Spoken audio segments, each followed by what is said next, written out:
그러면 오늘은 추론적 읽기 두 번째 시간, 풀 비린내에 대하여 라는 글을 실제로 읽어보면서 추론적 읽기를 한번 적용해 보도록 하겠습니다. 자, 지금 교사형 교과서라 여러분들이 보기에 조금 정신없을 수 있어요.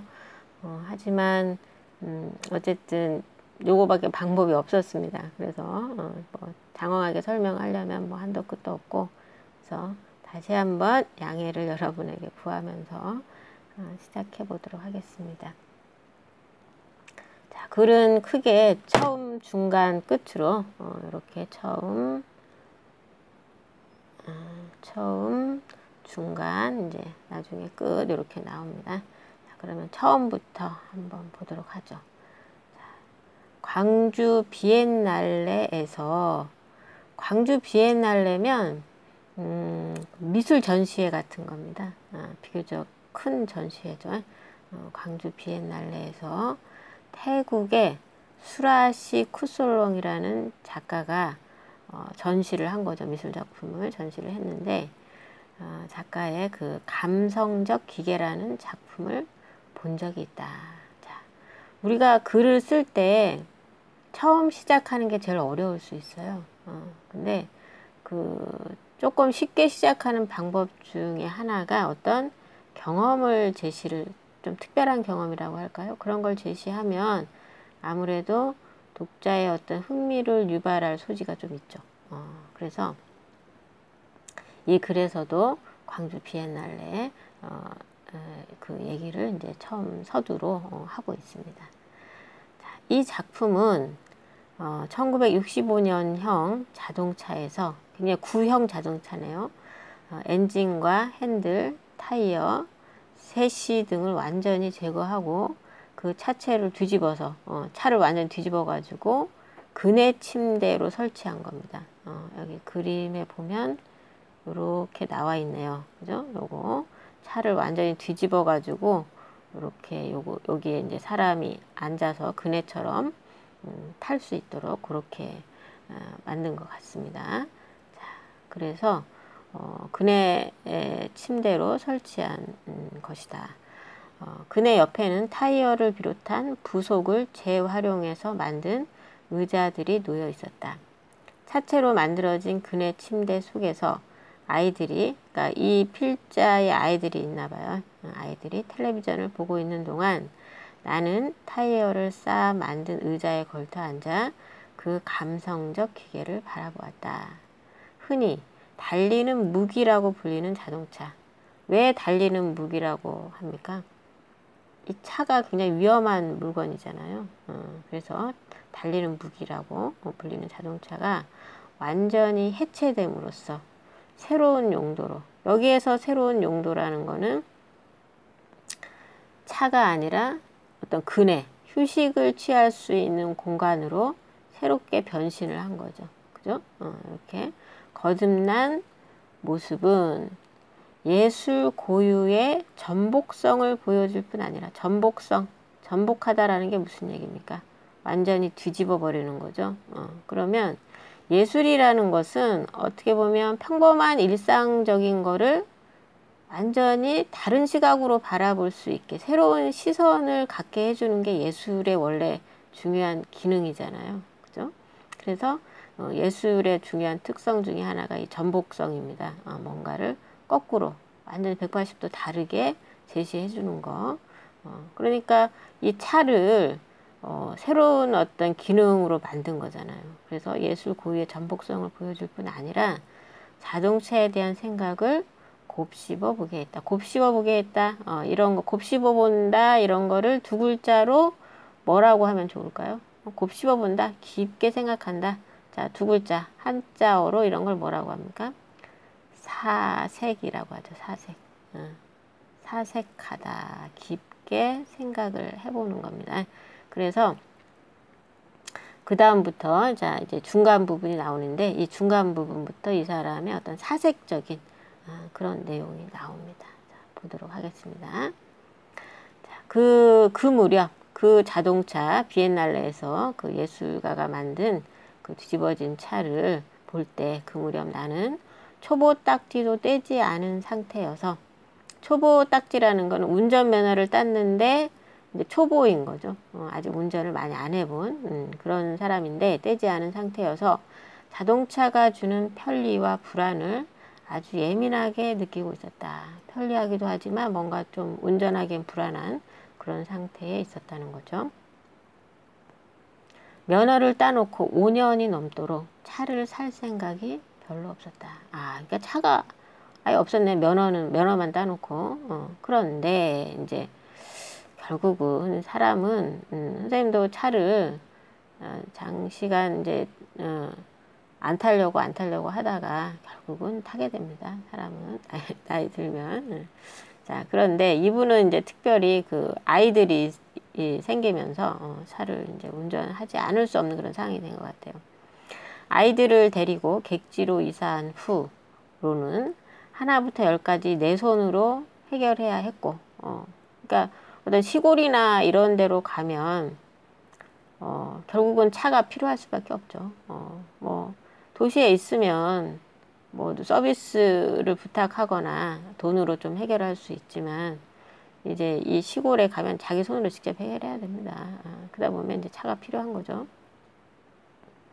어쩔 수 없이 운전을 하게 되었다. 물론 처음엔 출퇴근 때나 장을 볼 게 많을 때만 차를 가지고 다녔다. 꼭 필요할 때만 차를 쓰려고 했던 거죠. 그러나 마음이 답답할 때 무작정 차를 몰고 교회로 나가는 습관이 생겨나기 시작했습니다. 그러니까 이제 이런 걸 보고 소위 말하는 이런 걸 뭐라고 합니까? 네 글자로 드라이브라고 하죠. 드라이브. 그냥 무작정 운전이 하고 싶은 거죠. 특별한 목적이 있는 게 아니라 드라이브를 하고 싶은 거예요. 그래서 그런 습관이 생기기 시작했고 실제적인 목적이 없이도 차를 모는 일이 늘어갔다. 이게 결국은 뭡니까? 자동차가 주는 편리함에 점점 익숙해지고 있는 거죠. 그래서 우리가 어떤 새로운 기계에 익숙해지기 시작하면 그 다음부터 이제 이 기계의 노예가 되는 겁니다.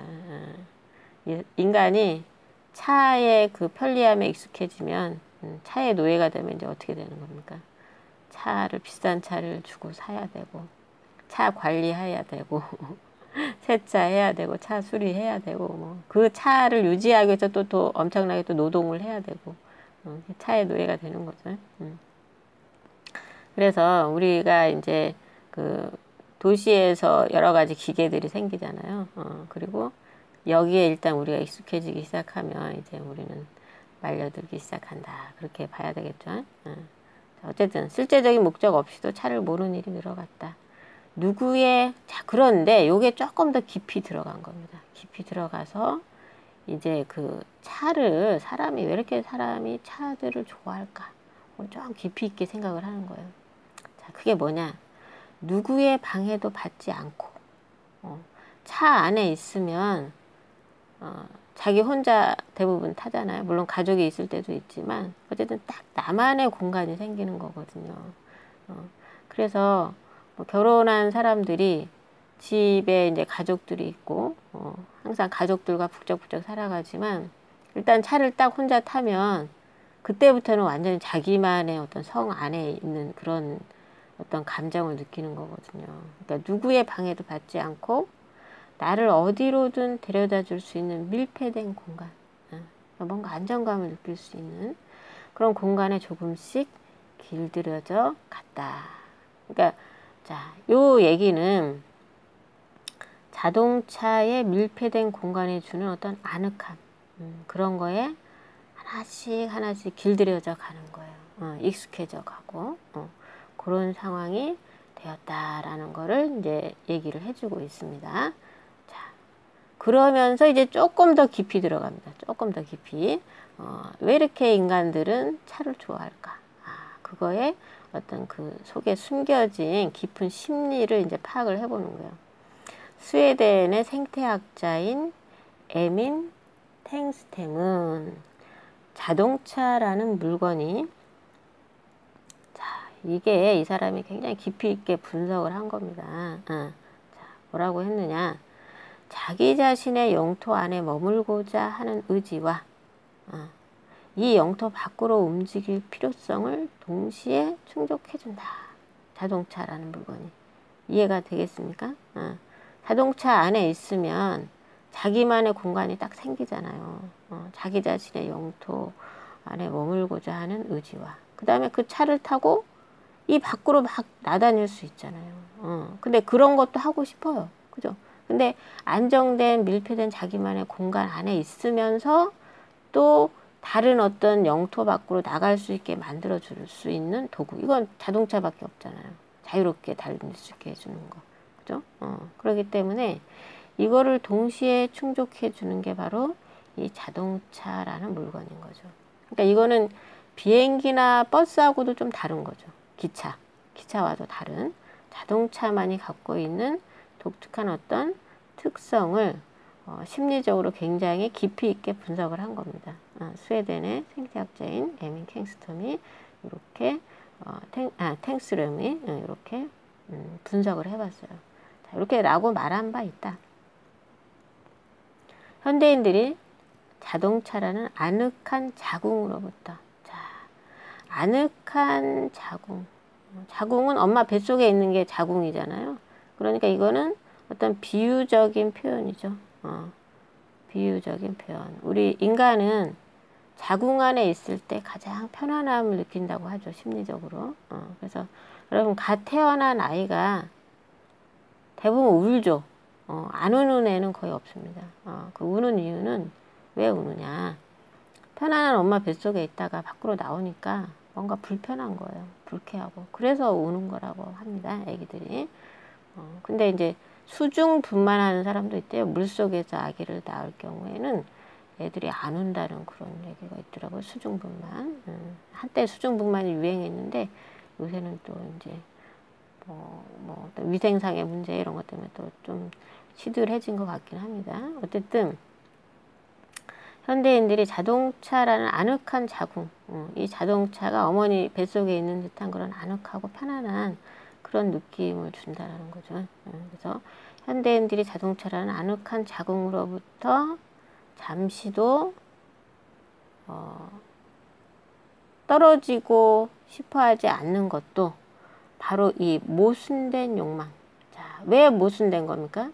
아까 얘기했듯이 머물고자, 자기 영토 안에 머물고자 하는 의지와 이 영토 밖으로 또 막 자유롭게 움직이고 싶어 하는 거. 이거 두 가지를 머물고가 하면서 동시에 떠나고자 하는 거. 이 모순된 욕망을 동시에 충족해 주는 거죠. 이 모순된 욕망을 자동차라는 공간이 해결해 주기 때문일 것이다. 앞에서 말한 감성적 기계처럼 자동차를 해체하지 않아도 자동차는 이미 충분히 감성적 기계 노릇을 하고 있는 셈이다. 그러니까 현대인들에게 어떤 이런 그 모순된 욕망을 충족시키는 그런 감성적 기계 노릇을 하고 있다라는 얘기죠. 자, 그 다음에 이제부터 이제 본격적으로 이 사람이 어떤 나름 충격적인 그런 경험을 얘기를 합니다. 하지만 얼마 안 가서 자동차에 대한 낯설고 당혹스러운 경험을 하게 되었다. 갑자기 서울에 갈 일이 생겼는데 주말이라 차표를 구할 수 없었다. 몇 번을 망설이다가 나는 초보 주제에 식구들을 태우고 서울로 가는 고속도로로 접어들었다.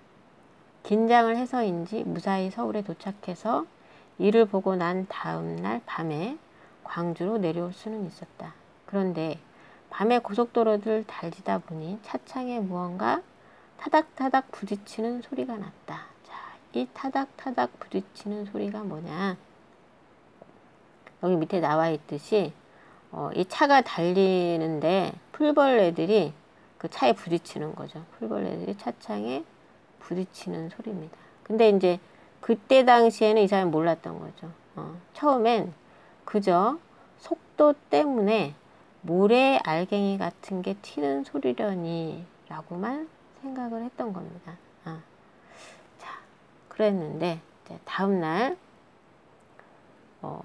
출근을 하려는데 유리창은 물론이고 앞 범퍼에 푸르죽죽한 것들이 잔뜩 엉겨 있었다. 자, 푸르죽죽한 거, 자, 요게 풀벌레들의 잔해입니다. 죽은 어떤 시체, 사체라고 할 수 있는 거죠. 그래서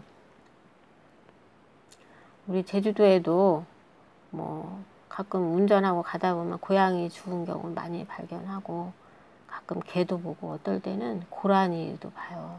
근데 고라니가 이제 쓰러져 있으면 그 고라니가 주로 식물을 먹잖아요. 그래서 막 푸른 물들이 막 이렇게 도로에 배어 있다고 합니다. 이 풀벌레들도 당연히 푸르죽죽한 그런 것들이 엉겨 있었다. 그것은 흙먼지가 아니라 수많은 풀벌레들이 달리는 차체에 부딪혀 죽은 잔해였다. 마치 거대한 모터 주위에 두텁게 쌓여있는 먼지 뭉치처럼 말이다. 자, 먼지 뭉치처럼 말이다. 마치, 그죠? 자, 이거 무슨 법입니까? 지규법이죠. 풀벌레들의 그 사체가 먼지 뭉치처럼 이렇게 막 뭉쳐져 있었다라는 겁니다. 그러면 이 먼지 뭉치의 원관념은 풀벌레들의 사체가 되겠죠. 그죠? 먼지 뭉치처럼 이렇게 있었다. 그것을 닦아내려다 나는 지난밤 엄청난 범죄라도 저지른 사람처럼 손발이 후들후들 떨려서 도망치듯 세차장으로 갔다. 씻어내려고 세차장으로 간 겁니다. 그러니까 엄청난 범죄라도 저지른 것은 아니죠. 사실은. 그죠? 풀벌레 죽였다고 해서 우리가 법적으로 처벌받거나 이런 건 아니지만 이분은 시인입니다. 굉장히 섬세한 감성을 갖고 있는 그런 분이기 때문에 벌레를 죽였다는 거에 대한 어떤 예민한 어떤 죄책감 이런 거를 갖게 된 거죠. 그래서 엄청난 범죄라도 저지른 것처럼 후들후들 떨리고 바로 세차장으로 이렇게 간 겁니다. 그러나 엉겨붙은 풀벌레들의 흔적은 세차 기계의 물살에도 완전히 지워지지 않았다. 운전재를 잡을 때마다 풀비린내는, 자, 풀비린내, 자기가 죽인 생명에게서 나는 그런 사체에서 나는 비린내 있잖아. 비릿한 냄새. 이게 몸서리 쳐지는 기억으로 남았습니다. 자, 우리가 감각하면 시각, 청각, 후각, 촉각, 미각 뭐 이런 거 있잖아요. 근데 풀 비린내는 후각이죠. 후각. 여러분, 우리에게 강렬하게 오래 기억되는 건 시각일까요? 후각일까요? 후각이 훨씬 더 강하게 기억이 됩니다. 그렇죠? 그래서 여기 이제 그 설명을 보세요. 풀비린내가 얘기하는 게 뭐냐?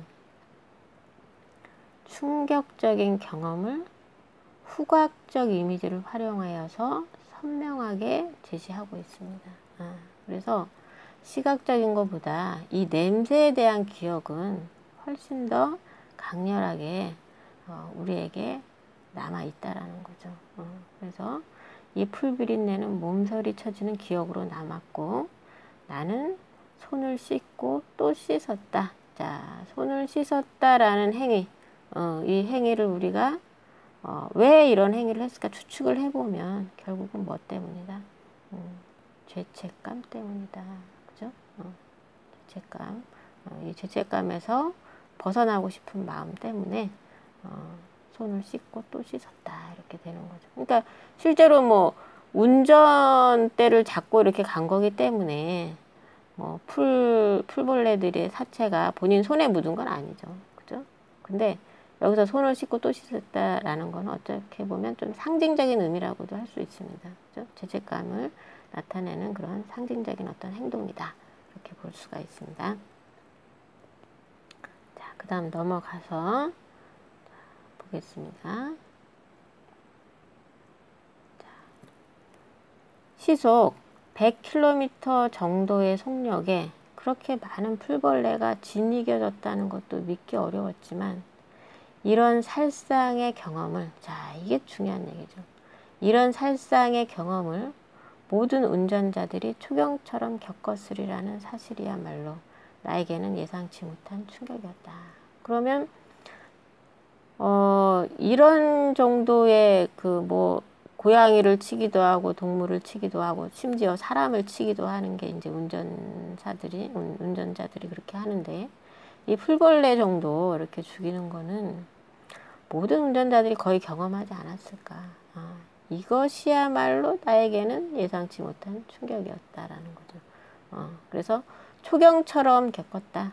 이건 여자들이 월경을 얘기한, 초경이라는 건 처음 월경을 경험한 거, 많이 놀라고 당황하고, 그죠? 그건 큰 충격으로 남을 수 있습니다. 그래서 운전을 하는 모든 운전자들이 이런 어떤 살상의 경험, 어떤 생물을 죽인 이런 경험을 다 누구나 한 번쯤 겪어야 되는 게 초경이잖아요. 이런 것처럼 여자라면 누구든 초경을 겪는 거고, 이렇게 겪었으리라는 사실이야말로 나에게는 예상치 못한 충격이었다라는 거죠. 이분이 여성 작가입니다. 자, 인간에게 안락한 공간이 다른 생명을 해칠 수 있다는 자각이 그제서야 찾아왔다. 자, 이제 나름 어떤 자신의 어떤 깨달음을 정리하고 있죠. 어떻게 정리했습니까? 인간에게 안락한 그런 자동차라는 공간이 나에게는 안락하지만 다른 생명에게는 어떤 치명적인 무기가 될 수도 있다라는 거, 그런 거를 이제 운전을 그 풀벌레를 많이 죽이면서 운전했던 그 경험을 통해서 이제 깨닫게 된 겁니다. 자, 이렇게 해서 이제 중간 부분 했고, 이제 마지막 마무리를 보도록 하겠습니다. 옛날 티베트의 승려들은 입을 열어 말을 할 때마다 공기 중에 미생물을 죽이게 될까봐 얼굴에 7겹의 천을 두르고 다녔다고 한다. 나름 마스크인가요? 7겹의 천을 두르고 다녔다고 합니다. 그걸 생각하면 자동차를 몰고 다닌다는 것 자체가 엄청난 살상 행위라고도 말할 수 있을 것이다. 그래서 미생물을 죽이기 싫어가지고 천을 두르고 다니는 게 필요하다고 할 정도면 이 차를 몰고 다니는 건 정말 어마어마한 생명을 죽이는 거 아니겠습니까? 그죠? 이게 다가 아니에요. 자동차가 다니는 길을 만들기 위해서는 산을 깎기도 하고 산을 뚫어버리기도 하고, 그죠? 동물들이 살던 그런 지역을 이렇게 도로로 바꾸는 거잖아요. 그러면은 그런 도로 만드는 것 자체가 이미 살생입니다. 그죠? 차가 안 다니더라도 도로를 만드는 행위 자체가 살상 행위다라고 볼 수 있죠. 자, 그렇다고 하루아침에 차를 없앨 수도 없는 형편이어서 나는 자동차에 대한 태도를 정리할 필요를 느꼈다. 그렇다고 또 차를 없앨 수는 또 없어요. 왜 없앨 수 없습니까? 왜 없앨 수 없습니까? 그 편리함에 너무 익숙해진 거죠. 이게 무서운 겁니다. 이제는 차 없이는 살 수 없는 겁니다. 자, 그러면 이제 어떻게 이제 정리를 해야 되냐? 자, 차를 버릴 수는 없으니까 차를 포기할 수는 없죠. 그러니까 차를 유지하되 사용을 최소화한다. 꼭 필요할 때만 차를 타자. 그리고 자동차에 대한 의존도를 낮추는 선에서 타협할 수밖에 없었다. 그래서 불필요하게 차를 자꾸 타려고 하고 그런 것들을 이제 좀 없애자. 그러면 뭐 100번 차를 탈 거를 만약에 뭐 한 80번, 70번만 탄다면 그만큼 자기가 죽일 수 있는 생명을 좀 줄이는 거잖아요. 그죠? 그런 선에서 이제 타협을 한 겁니다.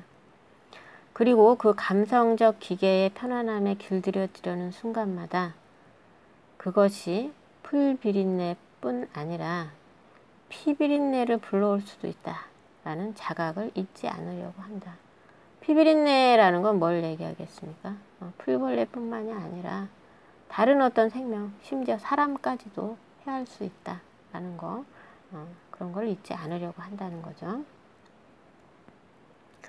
운전을 시작하기 전까지 나는 걷기 애찬자였고, 그러니까 자동차는 필요 없다. 뭐 이런 걸 주장했던. 그러니까 이제 이 생태주의라고 합니다. 생태주의. 생태주의라는 게 뭐냐면, 환경을 위해서 근본적인 어떤 자신의 삶의 변화를 하려고 하는 사람들, 그런 걸 주장하는 사람들이 생태주의거든요. 그래서 어떻게 보면 조금 과격할 수도 있어요. 그리고 굉장히 근본적인 변화를 추구합니다. 그래서 생태주의를 극단적으로 이제 추구하는 사람들은 차도 안 사고 또 뭐도 안 살 것 같아요. 냉장고도 안 사는 사람도 있습니다. 냉장고 없이 사는 사람, 그 다음에 에어컨 없이 사는 사람, 그런 사람들이 있죠. 선생님도 서울에 살 때까지 에어컨이 없었어요. 에어컨이 이제 환경이 많이 안 좋다는 건 알죠. 그 프레온가스 많이 방출되고 지구 온도를 높이고 막 이런 거. 그래서 뭐 그런 측면도 있었기 때문에 끝까지 이제 버텼죠. 끝까지 버티다가 지금 이제 제주도로 와가지고 는 이제 에어컨을 쓰고 있긴 한데 어쨌든 생태주의라는 게 그런 겁니다. 그래서 이 글을 쓴 이 작가도 생태주의적인 그런 시각을 갖고 있는 거예요. 그래서 아주 근본적이고 작은 거 하나까지도 예민하게 이 환경을 생각하는, 그리고 구체적으로 자신의 삶 속에서 실천하려고 하는 그런 생각을 갖고 있는 사람들이 생태주의자라고 할 수 있습니다. 그래서 어쨌든 이분은 운전을 시작하기 전까지 나는 걷기 애찬자였고 인공적인 공간보다는 자연 속에 머물기를 누구보다 좋아했다. 그러나 차를 소유하고부터는 생태적인 어떤 바람도 할 자격이 없다는 생각이 들곤 한다. 차를 소유했다라는 거는 이미 풀벌레 정도는 거의 항상 죽이고 있다는 얘기잖아요.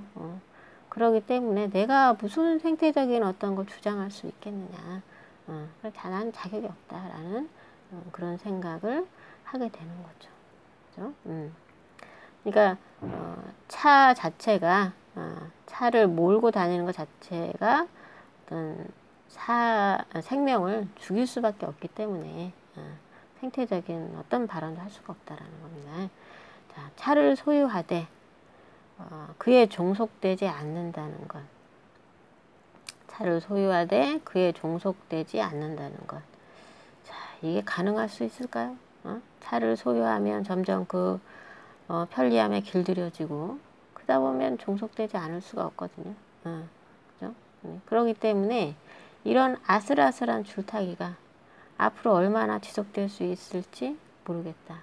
다만 그날 아침에 풀비린내가 원죄의식처럼, 원죄의식은 뭡니까? 타고난 죄, 타고난 죄를 원죄라고 하면 태어날 때부터 갖고 있는 죄, 이 풀비린내, 이게 원죄의식처럼 내 손에 남아있을 따름이다 라고 하면서 이제 마무리를 해주고 있습니다. 자, 그러면 이제 다시 앞으로 돌아가서 전체적인 내용을 한번 정리를 한번 해보겠습니다. 자, 여기 갈래부터 해서 정리를 해보겠습니다. 자, 갈래는 현대 수필이고 요게 경수필이네요. 경수필. 개인의 어떤 구체적인 어떤 운전을 했던 경험, 이런 것들을 주로 많이 다루고 있다라고 해서 경수필로 보는 것 같습니다. 자, 성격은 이제 성찰적이다. 이해되죠? 자기 반성을 많이 하고 있고, 그죠? 그 다음에 자기 반성적이고, 그 다음에 중요한 게 생태적입니다. 생태적. 자, 이 생태적이라는 거 아까 선생님 잠깐 설명했듯이 약간 조금은 어떻게 보면 극단적인 측면을 주장하는 게 생태적인 겁니다. 그래서 자동차도 쓰지 말아야 되고 냉장고도 쓰지 말아야 되고 막 이런 거 생태적이고, 그 다음에 어떤 뭐 도로를 새로 만든다거나 이런 경우에 아주 극단적으로 반대하는 요 사람들이 생태주의자들 가능성이 많은 거죠. 자, 그럼 이런 게 생태적인 겁니다. 그 다음에 제재는 자동차 운전, 풀벌레가 중요한 제재가 되겠고, 주제는 뭐냐? 자동차 사용과 생태 문제에 대한 성찰.